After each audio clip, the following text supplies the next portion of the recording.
Le bruit de pas sur le parquet, l'odeur du café qui se prépare, cette lumière particulière qui traverse le salon. Il existe 1000 façons de se sentir bien chez soi. Je suis Aurore et dans Home Beauty, conversation sur nos intérieurs, nous allons explorer ensemble ce qui transforme 4 murs en véritable refuge. Aujourd'hui on sort, pas loin, juste de l'autre côté de la baie vitrée. Un balcon, une terrasse, un bout de ciel à soi.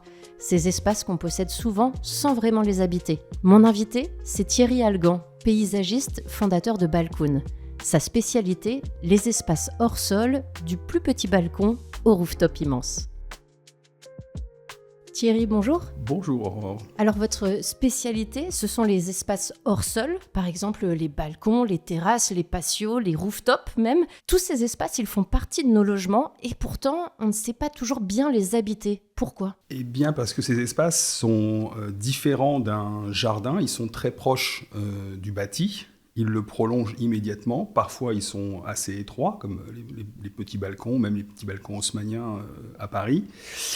Et donc, il y a une ambiguïté parce que c'est des espaces vides, mais proches du logement. Et les aménager, on se retrouve face à un vide. On est confronté avec les issues tout de suite. Et pour vivre sur ces espaces, il faut les structurer. Et c'est ça qui pose bien souvent problème. Ensuite, il y a une angoisse, je pense qu'il y a une inquiétude par rapport au végétal, parce que évidemment, on veut installer du végétal sur ces espaces pour être plus proche de la nature. Mais il y a une méconnaissance, il y a une peur. De ne pas savoir quelle plante choisir, comment l'entretenir, ce genre de choses. Exactement. Donc il y a cette double difficulté. La difficulté d'organiser l'espace en fonction de ce qu'on veut y faire et la difficulté d'y installer du végétal.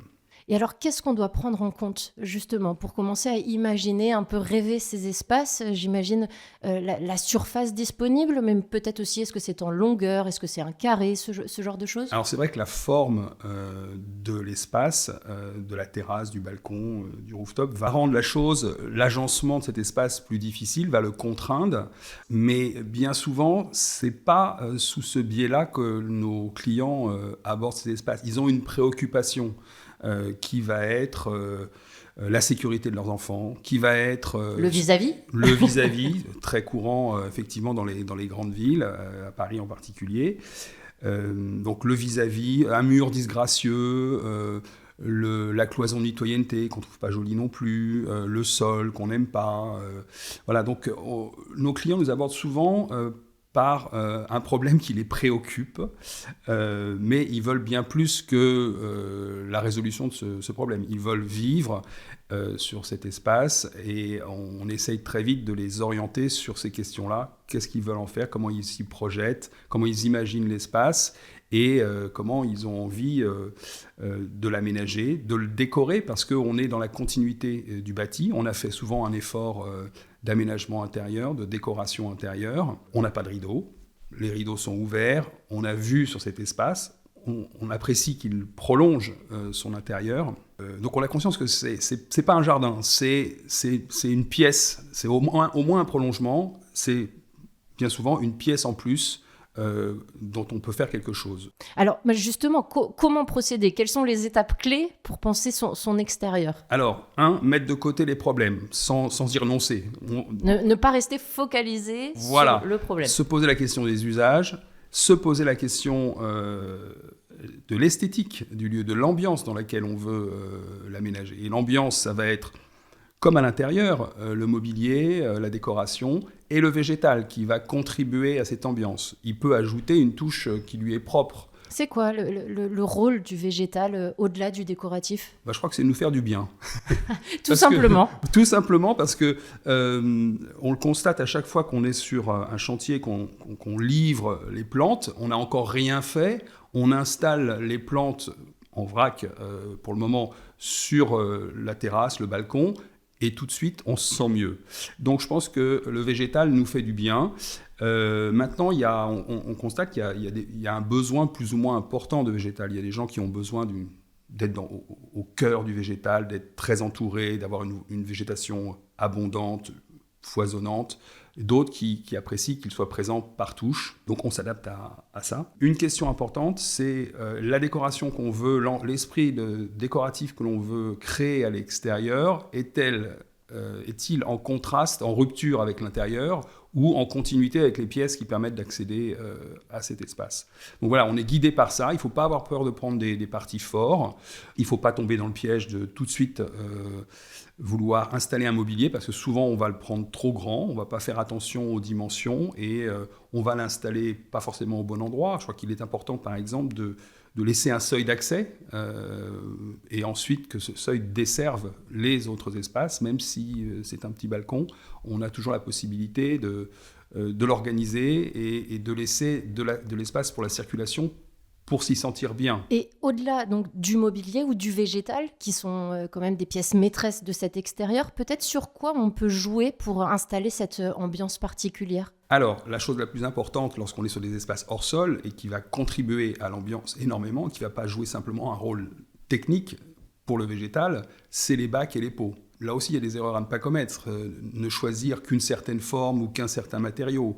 On peut jouer sur les formes, les matériaux. Et donc nous, ce que l'on fait, et ce que je conseillerais à vos auditeurs, c'est de structurer leur espace avec les bacs et les pots, en choisissant une ou deux formes, dans différentes tailles, dans différentes hauteurs, pour agencer l'espace et le structurer avec ces bacs et ces pots. Ça va tenir lieu de cloisons, par exemple, de petites cloisons intérieures.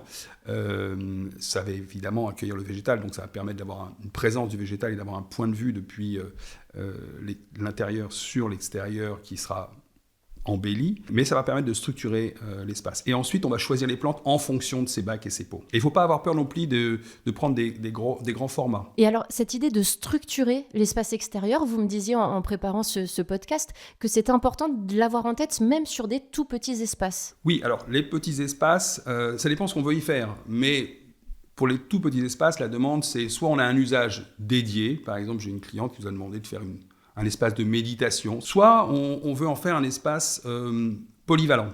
Donc là, on va choisir un mobilier, évidemment, qui permet de se plier, de ne pas encombrer, en tout cas, bien choisir la taille au départ.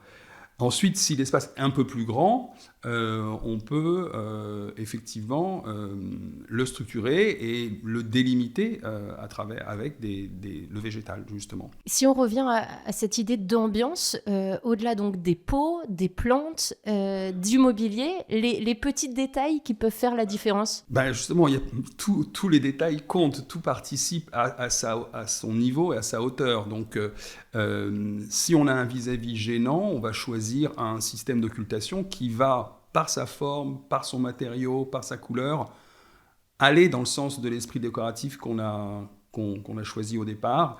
Idem pour les matériaux au sol, les luminaires, tous les accessoires, tout peut contribuer à cet esprit et à la décoration de ces espaces.